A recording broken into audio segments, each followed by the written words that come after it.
인간의 살아가는 삶에 있어서 가장 필요한 정서가 가정생활입니다.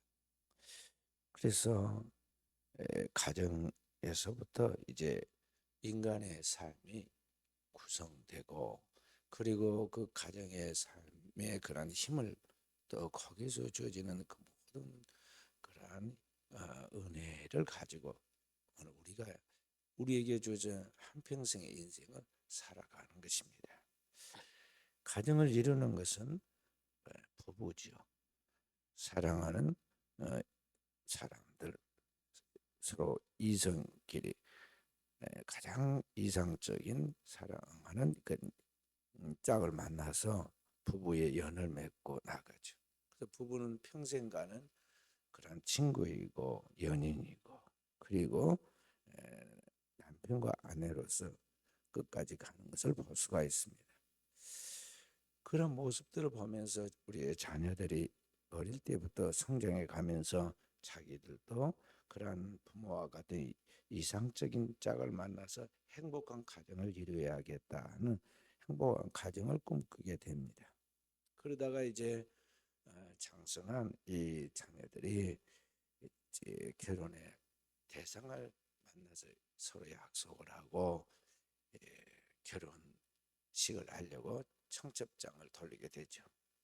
날아온 청첩장들을 가만히 읽어보면 그 초청 멘트, 짧은 이 카드 같은 이 청첩장 그 내용을 보면요, 그 두 사람이 너무나 사랑하는 사이고, 그 사랑하는 사람들이 운명적으로 만나서 가장 이상적인 최고의 가정을 이룰 것이라고 거기에 그렇게 써둡니다.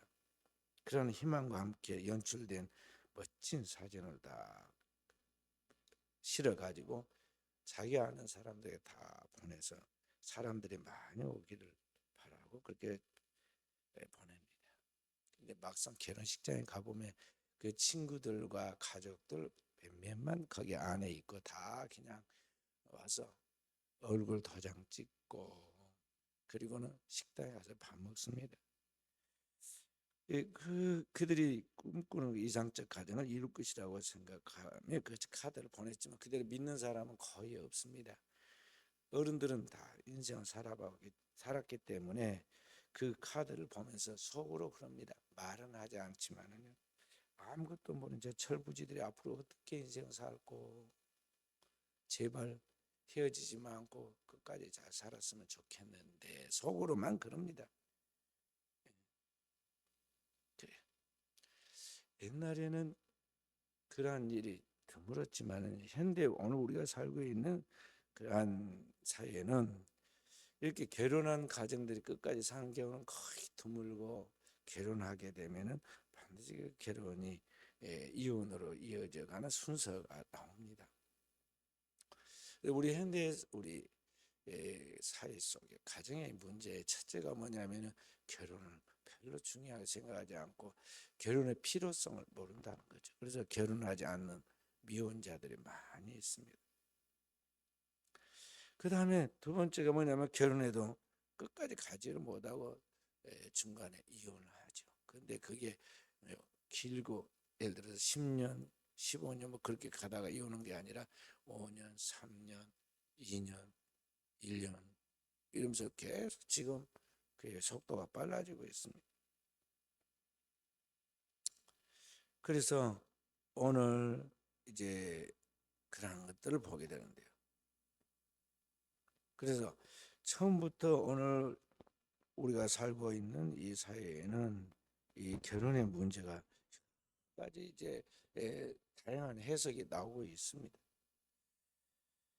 그리고 이제 결혼한 가정들 끝까지 가지 못하는 가운데서 이제 다시 또 재혼하는 문제, 이혼하고 재혼하는 문제가 있는데, 이 재혼의 문제가 어디 신문 광고에서 나온 것 같이 버뜨러진 뭔가가 새로운 가정 꾸며줄 것 같이, 또 꾸밀 것 같이 그러한 어떤 사례들을 또 연출해 가지고 광고를 하지만은 실제로 그렇게 되기는 거의 어렵다는 거죠. 이게 아무것도 모르는 철부지 때 순수하게 성장해 가는 그 자녀들이 남녀에 대한 호기심과 그 순수한 마음의 애정을 갖고 그렇게 사귀고 또 결혼한 것이 아니라 이미 지나온 과정 속에서 쓴맛을 다 봤습니다. 그리고 이제 나이가 들어가면서 그 아름다웠던 예쁘던 순수하게 그렇게 좋아하던 감정도 다 상처를 입게 되고 모습도 다 망가져 가지고 이제 점점 늙어가는 그런 추한 모습이 보여지게 되죠. 그래서 TV나 드라마를 통해서 연출되어 나오는 그런 배우들의 그러한 이야기, 그러한 영화나 드라마나 또 그런 연극들에서 나오는 그런 것과 달리 현실 속에서는 전혀 자기들의 이상과는 맞지 않는 그런 것들 때문에 이게 어렵다는 거죠. 그래서 이 재혼의 문제가 큰 또 하나 이 사회 문제가 되고 있어요. 결혼 안 하고 결혼해도 헤어지고 그리고 재혼 하면 또 이게 또 다른 문제를 가지고 또 재혼하지 않는 그런 문제가 있어서 오늘 우리 사회는 너무나 복잡한 그런 사회가 되었어요. 그래서 오늘 우리가 살고 있는 우리 사회 속에서 이 사회가 점점 축소 사회가 되어 가고 있고 그 축소된 사회 속에서 인구가 줄어들고 있는데 그 속에 지금 다양한 문제를 가지고 있다는 거죠. 그런 요인들. 자, 그래서 오늘 밤에는 이 가정들에 대해서 여러 가지가 있지만 그 중에 이제 깨진 가정이 다시 새 출발하는 이 재혼의 문제에 대해서 살펴보려고 합니다. 오늘 행복 대신에 쓰라린 상처를 남긴 그러한 결혼과 이혼을 경험한 사람들 중에 상당수는 재혼을 하려고 할 때 자기가 잃어버렸던 그 불행의 세월과 함께 지난 상처에 대한 보상을 받고자 하는 욕구에서 재혼을 하려고 해요. 그러니까 그동안의 그 이혼의 아픔만큼의 그런 보상을 기대하면서 재혼에 대한 기대를 갖고 재혼한다는 것이죠. 그런데 그냥 꿈이 더 커지고 꿈이 더 상상이 풍부해지고 더 많은 것을 요구하고 있는데 실제로 그렇게 되느냐 하는 것이죠. 특히 크리스찬은 어둠의 세상의 빛처럼 오늘 이 세상 사람들에게 이런 문제도 빛이 되어주어야 하는데 그리스도인이 과연 이와 같은 일에 있어 신중한 사례를 가지고 준비하면서 진행하고 있는가 하는 것이죠. 많은 사람들이 충동적이고 감정적이고 단 이례적인 그런 욕망에 의해서 성급하게 일들을 결정을 하고 행동하는 것을 볼 수가 있어요. 그래서 그게 그들의 생애 많은 시간들을 어둠 속으로 고통 속으로 방황하게 만든다는 거죠. 미국의 역대 대통령 중에 가장 젊은 대통령으로 인기가 있어서 그 수많은 일화를 남겼던 존 F 케네디 대통령이 있었는데 이 사람이 젊은 날에 많은 그 배우의 비하인드 스토리가 있고 또 그 중에는 연문을 뿌리는 그런 이야기들이 많이 있었는데 이 인기 있었던 이 미국의 대통령이 암살당합니다. 퍼레이드 중에 갑자기 괴한이 쏜 총에 맞아서 암살당하는 세계적인 그런 뉴스가 있었습니다. 그런데 그가 이제 죽었으니까 끝났고 문제는 그 존 F 케네디 대통령의 미망인이었던 제클린 여사가 어떻게 될 것인가 하는 것이 또 다른 세계의 관심사였어요. 그 제클린 케네디가 선택한 여인인 이 제클린에 대해서 수많은 젊은이들이 그에 대한 관심을 갖고 환상적인 그런 환상의 그런 마음들을 품고 있었습니다. 그 어떻게 될까 그렇게 생각하고 있는데 마침내 그가 누구와 결혼할 것인가에 대한 그 많은 관심 속에서 수많은 경쟁자들을 뚫고 드디어 한 사람이 등장해서 선택되었는데 그 사람이 누구냐면 당대 세계에서 가장 선박을 많이 가지고 있는 이 선박회사의 그 회장이었어요. 오나시스라는 선박회사의 사장이었습니다. 그래 그 미망인이었던 이 여인이 세계에서 가장 돈 많고 자유롭게 살아갈 수 있는 모든 부를 가지고 명예를 가지고 이제 그의 인생 새로운 꿈을 펼쳐갈 것까지 보이는 그러한 일로 인해서 세계의 관심과 부러움을 샀습니다. 그런데 그 결과 그 재혼도 그들의 바램과 사람들의 기대와 환상과는 달리 아름다운 결혼이 되지 못합니다. 그래서 씁쓸한 뒷이야기를 또 남기게 돼요. 오아시스는 결혼하고 일주일이 지난 다음 그의 친구들과 이렇게 이제 만나서 회식하게 되는데, 친한 친구가 있으면서 어떻게 잘 지내느냐 하면서 기대하고 행복하게 잘 살고 있을 것으로 생각하고 물었더니, 그 친구가, 오나시스가 친구에게 진지하게 이야기를 합니다. 심각한 이야기를. 내가 큰 실수를 한 것 같다. 내 인생에 있어서 큰 실수를 한 것 같다. 그랬어요. 그러니 어찌 됐겠어요? 둘이 사는 것이 겉으로 연출된 것은 사람들 앞에서 멋진 모습이죠.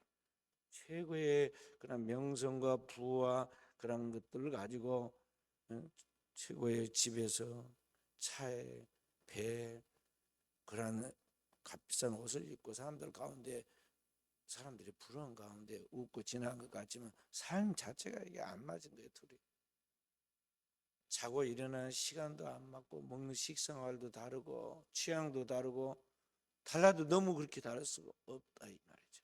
그러니까 일주일 만에 이게 큰 실수를 자기가 한 것 같다 하고 지금 그 친구에게 고백을 했어요.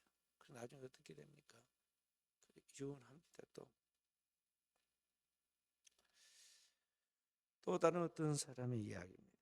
한 부유한 집에 안에서 자는 한 여성이 친구의 소개로 똑똑한 과학으로 명문대를 졸업하여서 대기업에 취업해서 일하고 있는 한 남성을 만나서 결혼하게 됩니다. 두 사람은 완전히 자라는 환경이 다릅니다. 그동안의 가정의 배경, 취미, 또 돈을 사용하는 방식, 가족 관계가 너무나 달랐어요. 그러니까 그게 안 맞으니까 계속 그 사소한 것, 어떻게 보면 사소한 것인데 그거 다툴 필요도 없는 죽고 사는 문제도 아닌데 이게 안 맞아가지고 토닥거리고 싸웁니다. 2년 동안 끊임없이 다투다가 급기야는 이제 이 남자가 이 여자에게 질려가지고 직장을 핑계 삼아서 집에를 잘 안 들어옵니다. 집에를 안 들어오니까 어떻게 되겠어요? 두 사람이 싸우다가 폭언에서 폭력으로까지 발전해가지고 둘 다 힘들어요. 그래서 결국에는 그 부인이 감당하기 힘들어서 그 성질대로 이혼하고 맙니다. 그리고 이혼한 1년도 못 되어서 새로운 남자를 만나서 재혼합니다. 이게 과연 올바른 판단에 의한 것들이며 현명한 행동인가 하는 것이죠.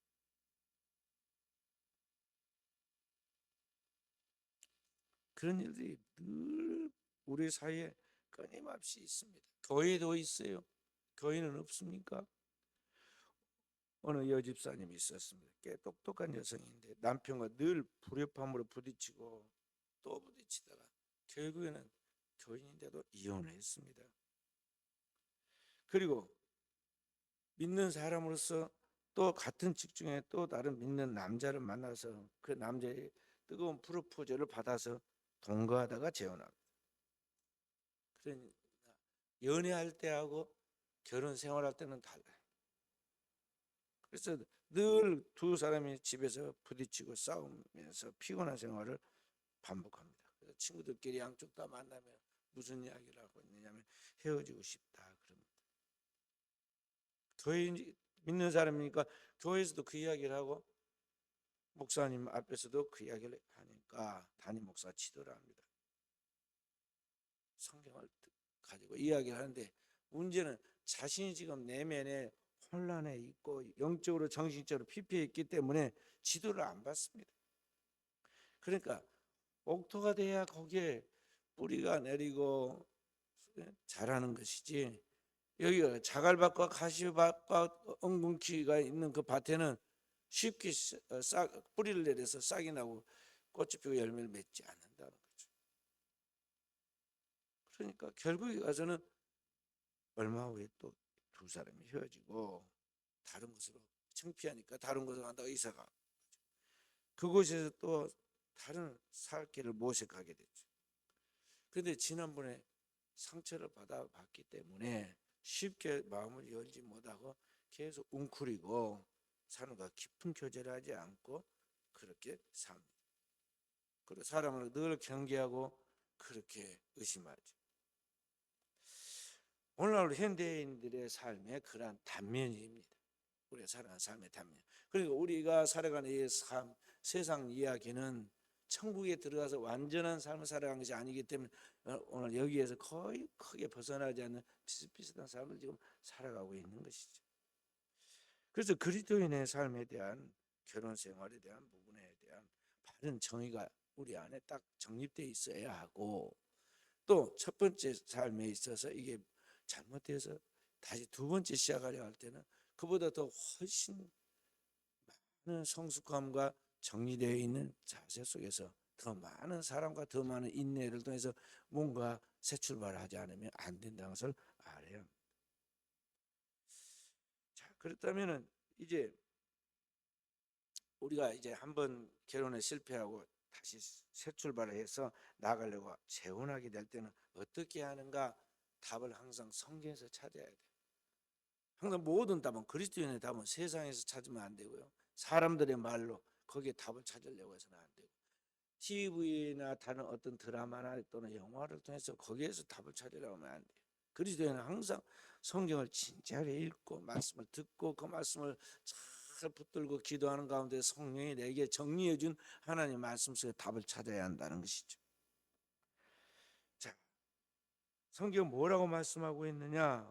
첫째는 사별로 말미암지 않는 재혼은 어떤 경우에도 불가하다 그랬어요. 그러니까 두 사람이 결혼해서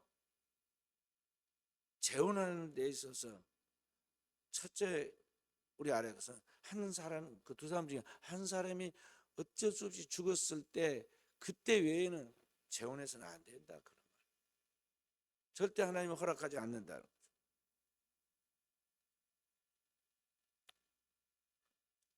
여자들이 남자들에게 대해서 뭐라고 막 본인들은 고상 같지만 남자들에 대해서 경계하고 이야기를 하냐면 늑대 같은 놈이라고. 늑대 같은, 그래. 그런데 여러분 몰라서 그렇지 포유동물 중에 늑대처럼 굉장히 그 서로에 대하여 결혼관이 뚜렷한 짐승도 없어요.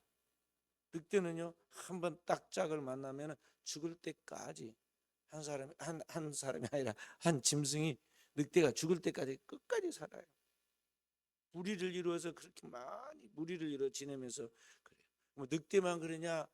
늑대과의 그러한 그 들개들도요 짝을 만나는 끝까지 가요. 일부 일처제라는 거죠. 그리고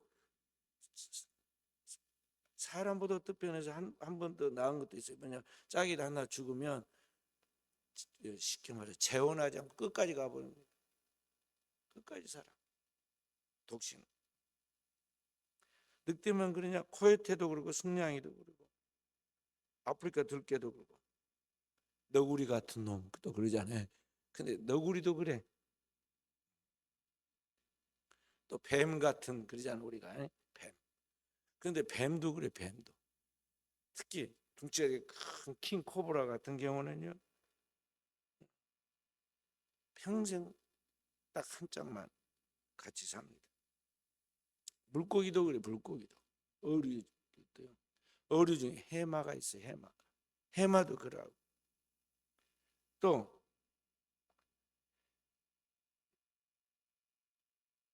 또 그 송장 애벌레라고 그런 애벌레가 있어요.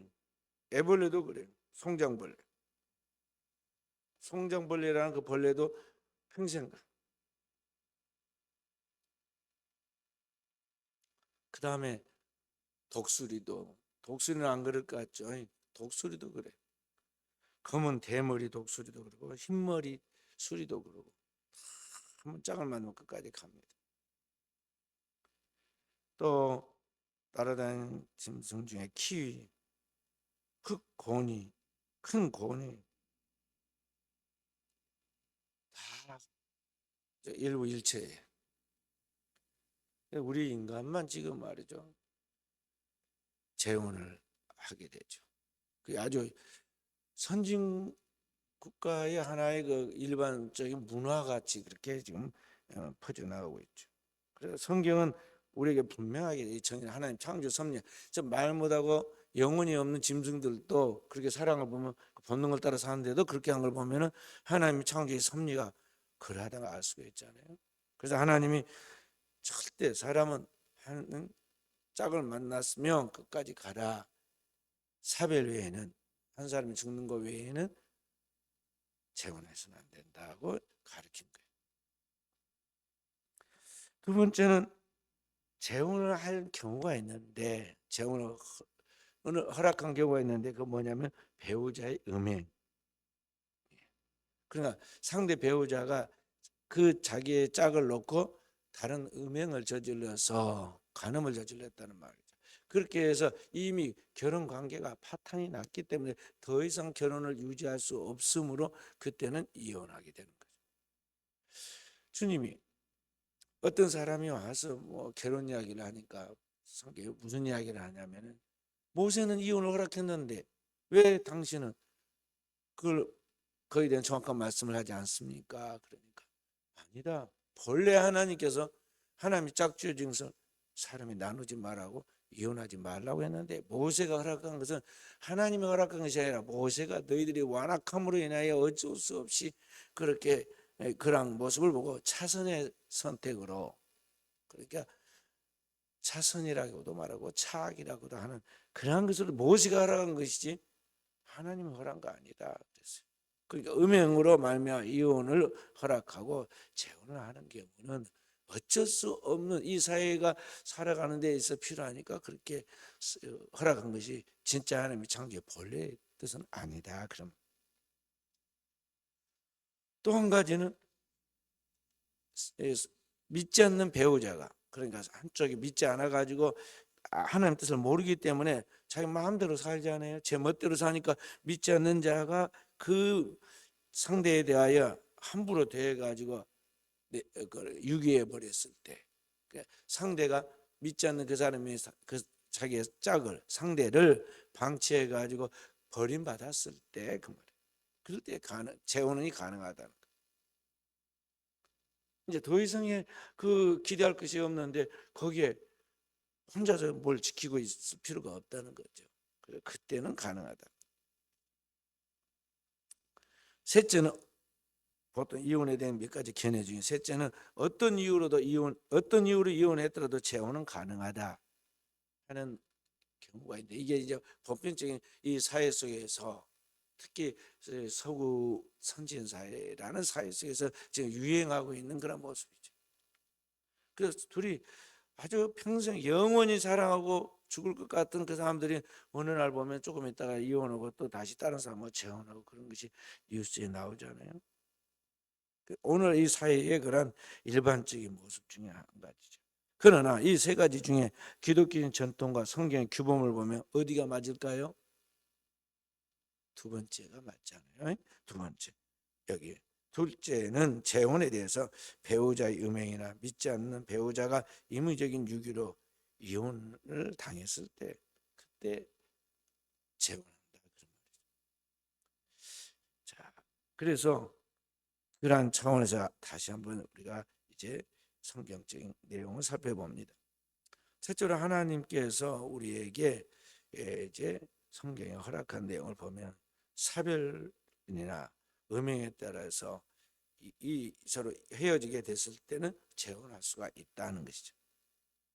왜 사별한 다음에는 재혼할 수 있을까요? 우리 서령이가 막 또렷하게 듣고 있네. 서령이가 말해봐. 사별이라는 건 한쪽이 죽었다 이 말이야. 죽을 사자야. 죽어서 이별했다는 거죠. 그렇게 될 경우에는 왜 재혼이 가능할까? 두 사람이 결혼을 통해서 평생 가기로 했는데 그 하나님 앞에서 또 사람 앞에서 서약을 한 그 서약이 한쪽이 죽었기 때문에 그 서약이 이제 자유로워졌다는 거죠. 어떤 매여 있는 것으로부터 그 매인 것이 끊어졌기 때문에 재혼할 수 있다 그 말. 그래서 고린도전서 7장 39절 말씀에 그 이야기 나옵니다. 함께 읽어봅니다. 아내는 그 남편이 살아있는 동안에 매여 있다가 그 다음에 남편이 죽으면 자유로워 자기 뜻대로 시집갈 것이나 주 안에서만 할 것이니라. 두 번 실수하지 않도록 진짜 하나님을 믿는 믿음 안에서 만나서 믿음의 삶을 살아가라 그런 말이죠.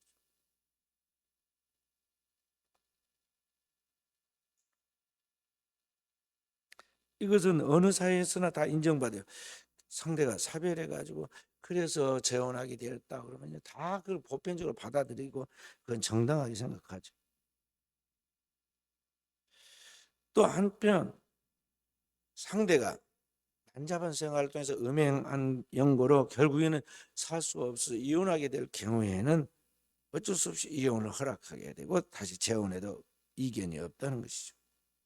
근데 제가 살펴보고 그동안에 사회생활을 하면서 본 바 이혼한 사람들 그리고 재혼하려고 하는 그런 사람들이 상대들을 만나가지고 다른 사람 이야기할 때 보면 내가 부정을 저지르고 돌아다니면서 음행해서 내 때문에 가정이 깨졌고 그래서 내가 이제 어쩔 수 없이 이렇게 되었다. 그렇게 말한 사람을 내가 한 사람도 본 적이 없어.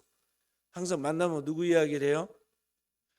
나는 열심히 바르게 잘 살았는데 내 우리 집의 상대가 엉망진창으로 사회생활을 하고 문제가 많아가지고 결국에 가서 가정이 깨졌고 그래서 내가 이렇게 외톨이가 됐노라고 그렇게 이야기를 다 해. 그렇게 안 들었나요? 자기 일을 탓해야 하는데 주님 말씀대로 하자면 내 눈에 들보가 있어서 이렇게 되었노라 그렇게 말해야 안 돼요? 내 눈에 들보는 말하지 않고 상대의 눈 속에 티 이야기만 자꾸 합니다. 특히 가족들은 그렇게 자기 가족을 옹호해 주느라 그렇게 말해요. 그런데 얼마 후에 가만히 보면요 그렇게 말한 그 사람이 문제가 있어.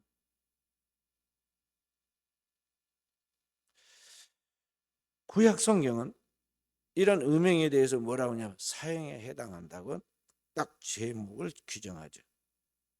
그렇기 때문에 이 사람은 죽을 사람이야. 그래서 이런 음행한 사람과는 이혼해도 그건 정당하다는 거죠. 그래서 새 출발을 해라는 거죠. 예수님은 결혼하면은 아까 그 우리 그 짐승들 이야기처럼요. 일부 일처제로 가라고 그랬습니다. 결혼의 항구성을 말했어요.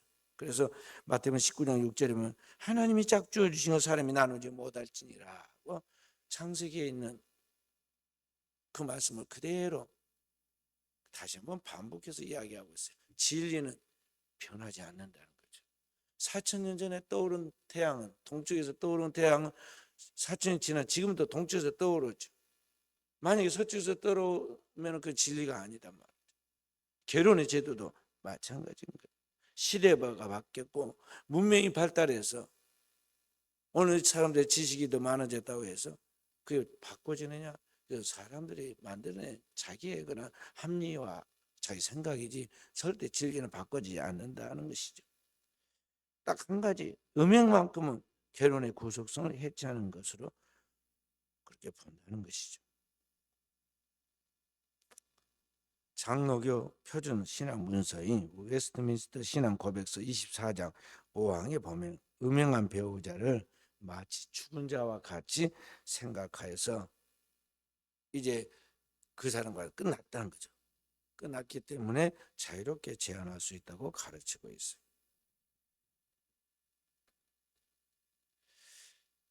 또 한 가지 오늘 고의적으로 유기한 일로 인한 재혼 이야기. 그러니까 믿지 않는 배우자가 신앙이 없고 진리를 모르기 때문에 제 멋대로 사는 거죠. 그래서 자기가 좋다고 선택해서 결혼했고 나중에 자기가 마음에 안 든다고 고의적으로 유기하는 그런 상태에 있을 때는 계속 거기에 따라갈 필요가 없다는 거죠.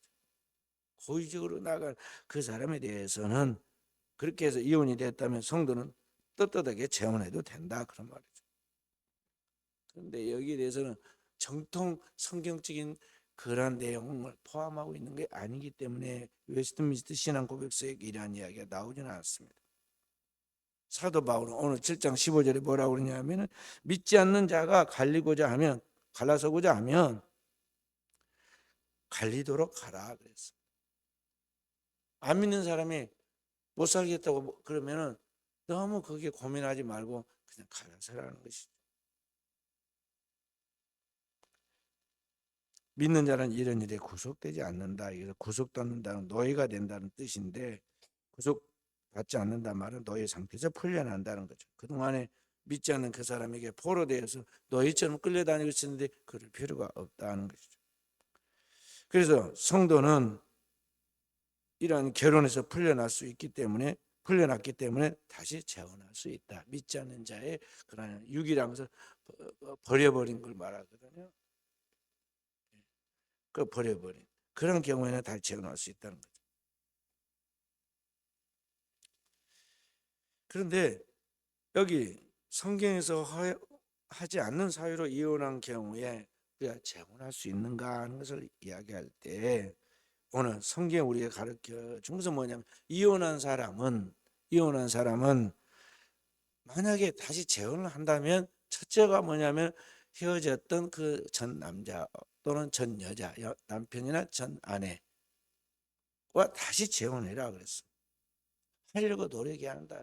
예를 들어 성격 차이라든지 생활 습관의 차이라든지 그때 충동적으로 너무 화가 나가지고 그냥 결단을 내렸는데 난 지나놓고 다 감정이 정리되고 이제 자기 정상 돌아왔다면 다시 화합하도록 노력하라 그랬습니다. 두 번째는 만약 아무리 생각하고 아무리 따져봐도 이건 아니다 싶으면요. 그 다음에 뭐라고 그랬느냐? 혼자 살도록 해라 그랬어요. 혼자 살도록. 예수님은 뭐라고 그랬냐? 마태복음 19장 9절에 음행한 영고 외에 배우자를 버리고 다른 데 결혼하는 것은 가늠함이니라. 그래 상대가 결혼을 파탄내 가지고 더 이상 결혼을 지속할 수 없는 상태가 되어서 죽은 것까지 되었기 때문에 이혼했다면 아까 얘기한 거지. 첫째는 다시 이제 부부는 전 남편이나 아내와 헤어졌다면은 성격 차이라든지 다른 어떤 일로 해서 그랬다면은 다시 화합해야 하고 그러지 않으면 혼자 살아야 하는데 만약 그러지 않고 그런 음행의 사유도 아닌데 자기 마음대로 헤어지고 마음대로 재혼하고 그렇게 하면 뭐냐? 그게 간음이다 그랬어요. 그러니까 육신의 욕망을 따라서 이 사람 저 사람은 지금 끼웃거리고 그렇게 해서 결혼까지 나간다는 것은 이것이 그냥 단순한 것이 아니라 그게 바로 성경 말 간음하지 말라는 그 말씀의 계명을 어기는 것이다 그런 말이죠. 그래서 오늘 사도 바울은 그 성경의 근거를 따라서 오늘 10절부터 11절에 성도가 이혼한 경우에 그 전 배우자가 다시 화합하든지 아니면 혼자 살아라고 그렇게 이야기를 했어요. 그래서 자기 이야기를 합니다. 사도 바울 자기는 결혼도 안 했지만 나같이 혼자 사는 것이 좋다 그렇게 이야기했어요. 그래서 오늘 우리가 지금 나와 있는 그 방금 가르침들의 이야기는요 최선이 아니야. 성경의 가르침은 하나님이 짝지어 주신 거 사람이 나누지 말고 끝까지 강해 하나님 뜻이야. 그럼에도 불구하고 이런 것이 깨어졌을 때 이것을 다시 맞춰서 나가는 재혼하는 그런 문제에 대해서는 하나님이 주신 최선이 아니라 차선이고 악으로 말하면 차악이야. 작은 악이다 이 말이죠. 그래서 오늘 그러한 상황 속에서 우리가 선택한다는 게 참 어려운 일이죠. 그래서 오늘 이혼한 사람들은 내가 피해자라고 할지라도 항상 공동의 책임이 있다는 것을 알고 어떻게 하냐 근신하면서 살아야 돼요. 그리고 항상 화합하기 위해서 먼저 노력을 해야 한다는 거죠. 상대가 먼저 손을 내밀고 상대가 먼저 잘못했다 하고 그렇게 해주기를 바라지 말고 내가 먼저 그렇게 노력을 하라 그런 거죠. 그냥 이것도 저것도 싫으면 혼자 살아라 그런 말이에요. 혼자 사는 거 선택해야 돼.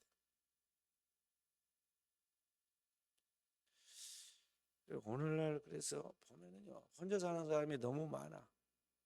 우리 한국 사회는 옛날에는 그렇게 인구가 많았잖아요. 그래서 큰 집, 작은 집, 시족 사이에서 대가족을 이루고 서로 살았어요. 그런데 지금은 이게 혼자 사는 사람이 너무 많아.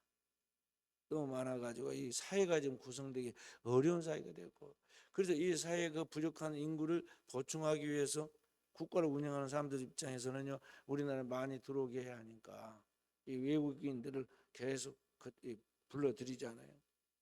그리고 우리나라 사람들은 결혼을 안 하고 아기를 안 낳고, 또 아기를 낳아도 하나하나 낳고 많은 이런 사회가 됐어요.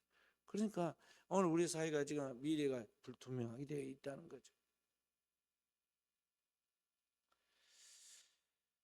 자, 그래서 오늘 일하는 가운데 그리스도인들이 그 하나님 앞에서 이 가정을 거룩한 하나님의 가정으로 세워가는데 여기에 우리가 책임을 져야 돼.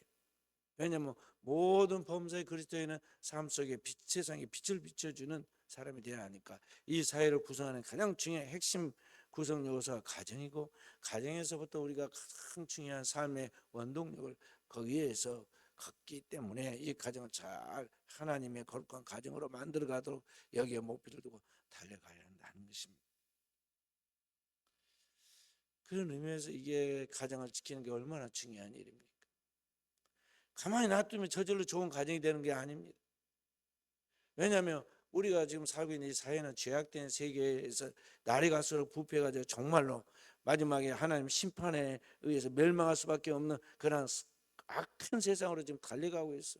그 속에 우리의 자손들이 거기에 있기 때문에 하나님의 말씀에 강력한 무장을 하고 있지 않으면, 하나님의 은혜로, 하나님의 말씀으로, 하나님의 능력으로 무장하고 있고 하나님의 지식으로 무장하고 있지 않으면 언제 홍수에 휩쓸려 가듯이, 언제 태풍에 밀려가듯이, 언제 쓰나미에 밀려가듯이 쓸려서 이 세상의 죄악의 홍수 가운데 떠내려갈 수밖에 없어요. 그렇기 때문에 철저한 무장을 하고 앞에서 본을 똑바로 보여줘야 돼요. 그리고 그리스도인으로서 이 울타리가 돼서 이 부모들이, 앞선 기성세대들이 다 보호를 해줘야 돼요. 가만히 놔두면 될 것이 절대 가만히 놔둬서 되는 게 아니에요. 우리 교회 앞에 지금 고무나무가 겨울에 다 죽어서 5그루가 있었는데 한번 심어봐라고 그랬어요. 그때 우리 준성군이 적용과 출신인데 제가 심어볼랍니다. 심었는데 5그루 중에 3그루가 죽고 2그루가 살았어. 하나는 튼튼하게 살고 하나는 약하게 살았어요. 겨울 돼가니까 빨리 옮겨야 돼. 또 2그루라도. 저 고무나무라 겨울에 죽어. 그래, 곽군인까지 살지. 지금 가만히 놔둬봐요. 밖에다 그냥 죽었다가 내놔버리면 다 죽어버렸을 거예요. 그래서 요새 제가 이제 커피 찌꺼기를 목양에 갖고 올라서 말르면 갖다가 이제 살살 옆쪽에 동백나무 밑에도 뿌려주고, 저기 거기 장미 밑에도 뿌려주고, 지금 조금씩 뿌려주고 있어요. 돌보려고. 제가 원래 그런 거 할 줄 모르고 별로 그런 거에 대해서 관심이 없는 사람인데, 교회 앞에 있는 나무를 나를 닮아서 전부 다 별로 관심이 없는 것 같아. 우리 교회 권사님 하나 빼고는 보면은 꽃에 별로 관심이 없는 것 같아. 그래갖고는 좀 시들시들해. 그래서 내가 커피 찌꺼기를 옆에 교회 목사님이 늘 가지고 자기 집 짓고 있는데 거기 뭐 나무 심었는데 거름 준다고 가져가더라고. 아, 그게 거름이 되는구나 하고 이제 내가 요새는 이제 말려가지고 갖다 버리고 있어요. 돌봐야 돼. 들판에 곡식도 감나무가 됐든 밤나무가 됐든 과일도 다 돌봐야지 저절로 있으면 되는 게 아니에요. 산에 있는 감들은 그 산에 땅에다 심어놔서 잘 될 것 같아도요, 산에 있는 산감들은 보면은 별로 변변치 않아. 맛있게 보이는 좋은 감은 별로 안 열려. 산에 있는 감들 산감이라고 하는데요, 보면은 빈약해. 사람들이 가꾼 감나무 거기 걸음 주고 돌보는 거기에는 감들이 커가지고 말이죠, 하나도 주먹만씩 해서 먹음직스러운데, 그럼 곡식도 마찬가지. 사람도 더욱 그래요. 사람은 많이 돌봐야 돼. 영육간에 잘 돌봐야지 거기에서 작품이 나오지. 알아서 놔두면 저절로 될 것이다. 그럴 수가 없어요. 돌연변이가 종종 있기는 있습니다. 그러나 그 돌연변이가 정통이 아니에요. 우리 그리스도인들은 이 믿음의 대를 이어서 자손들은 아브라함과 다윗의 자손을 통해서 인류의 구원자 예수 그리스도 오시고 그리스도의 계보를 통해 인류 구원의 마지막 역사가 완성될 것인데, 오늘 우리가 그리스도의 피로 구원받은 하나님의 자녀로서 그 하나님의 뜻 이 땅에 펼쳐 나가려면 얼만큼 우리가 오늘의 시대에 거룩한 하나님의 가정을 이루고 그 가정을 통해서 다음 세대를 만들어야 할 것인가를 알아야 한다는 거죠. 할렐루야. 그래서 우리 이 세대 속에 있는 사람들 그리스도인을 보면서 저 믿음의 가정이 하나님 앞에 영광 돌며 축복받는 것을 보면서 오늘 우리가 그러한 거룩한 믿음의 계보를 이어가야겠다는 하나님의 꿈을 갖게 해야 돼요.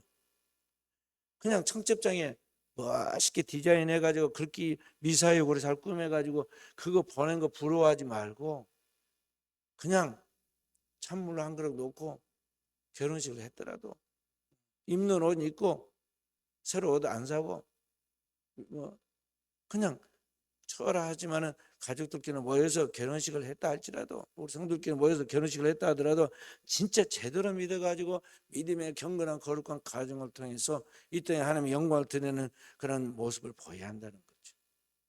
오늘 현대사회는 너무 보여주기 식으로 꾸미는 식으로 우리 현대사회가 그래요. 특히 우리 한국 사회는 더 그럽니다. 오늘 우리가 이제 한국에 기독교가 들어서 140년이 됐어요. 선교 2세기를 향하여 달려가는 그리스도인들이 뭔가 새로운 기독교적인 가치관과 철학과 신앙의 정통적인 그런 모습을 가지고 영적인 권위와 능력을 보여주면서 살아야 하는데 이것이 불분명하다 이 말이죠. 불분명해. 제 아내가 수영장을 갔다 와가지고 거기서 모 교회 권사님을 만났어요. 그런데 그 권사님하고 이야기를 하다가 동성애가 무슨 저기 선천적인 뭐 그런 것인 줄 알고 있더라는 거예요. 그러니까 그래서 이게 도대체 교회를 다니면서 성경을 통해서 이러한 것들에 대해서 한두 번은 가르쳐서 배웠을 것 같은데 얼마나 그서 가면 교회 그 나이 오래된 권사님이 동성애 기초도 모르고 있냐 이 말이죠. 그렇다면 어느 그분만 그러겠어요? 어느 우리 한국 교회 현 주소가 그렇다 이 말이에요. 그리고 한국 교회는 그래도 성경을 알고 기독교의 복음으로 무장되어 있는 나라니까 그렇지만 대다수 성경에 대한 한 번도 성경을 읽어보지도 않고 교회를 다닌다고 기독교를 존경을 안 했다고 써는 사람들이 그런 또 기독교인들이 많아요. 그런 사회 속에 살고 있는 오늘 현대인들이 잘못된 오류된 그런 길로 나갈 수 있다는 거죠. 그래서 오늘을 사는 우리 그리스도인들이 가장 중요한 우리의 삶의 중요한 그러한 기초가 가정인데 이 가정에서부터 신앙의 가장 중요한 것들의 원리를 하나님의 말씀으로 잘 가르치고 배워야 하고 또 신앙 안에서 어느 그리스도인의 모든 삶을 잘 무장시키고 훈련해서 참된 경건에 이르도록 무장시켜야 한다는 것이죠. 작정 기도 기간에 가정이 복음화되고 오늘 그리스도인의 믿음의 경건한 가정을 바로 서갈 수 있도록 그런 것들이 오늘 우리의 기도의 제목으로서 만약에 하나님 앞에 올라간다면 하나님은 그러한 것들 보고 기뻐하실 거예요. 근데 그런 이런 생각 없이 세속적인 이 가치관을 따라서 본 세상적인 돈 많이 벌고 출세하고 뭐 이런 허망하고 미신적이고 맹목적인 그런 것들을 마치 기도의 응답인 것 같이 소원하고 그렇게 나간다고 한다면 그 기도 자체가 처음 출발이 잘못되어 있고 마음 중심이 흐트러져 있기 때문에 첫째는 기도가 안 됩니다. 안 될 뿐만 아니라 그런 기도가 응답이 안 돼요. 그러니까 40일이나 작정해서 기도했는데 한 가지 응답도 못 받고 말이죠. 끝나는 경우가 있다는 거죠. 거룩한 소원이 없기 때문에, 거룩한 열망, 소원에 대한 열망이 없기 때문에 기도가 하다가 흐지부지 돼버려요. 그걸 중언부언한다. 오늘의 우리가 진정한 그리스도인이라면요. 우리 어린 꼬마들도 막 한 학기 만에 뭐 합니까? 그동안 공부한 것이 돼 중간고사 보고 기말고사 한 학기 끝만쯤은 딱 성과가 나오잖아요. 가을 되면 또 2학기 시작돼 가지고 공부한 게 되면 평가가 나와. 그리스도인은 하나님의 교회가 하나님의 학교예요. 이 영혼의 학교에서 뭔가 성과가 있어야 할 거 아니에요. 그래서 그게 지금 40일 작정 기도하고 대각성 집회하고 그런 거예요. 뭔가 나와야 할 거예요. 하나님 살아계셔서 여러분과 저를 중심을 살펴봅니다.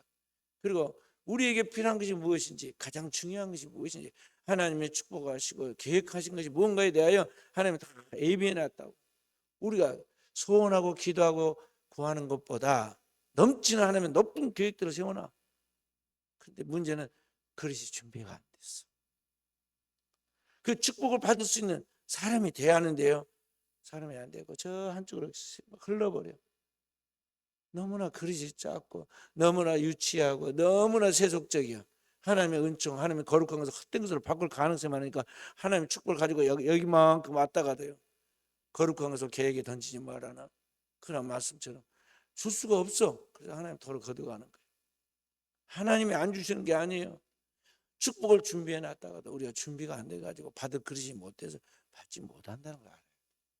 그래서 오늘 우리는 하나님으로부터 큰 꿈을 가지고 위대한 것을 계획하고 하나님께서 우리의 기도하고 소원 것보다 더 넘치는 축복을 주는 알고 우리가 오늘의 우리의 삶의 자리를 잘 준비해서 나아가는 깨어있는 종들이 되어야겠습니다.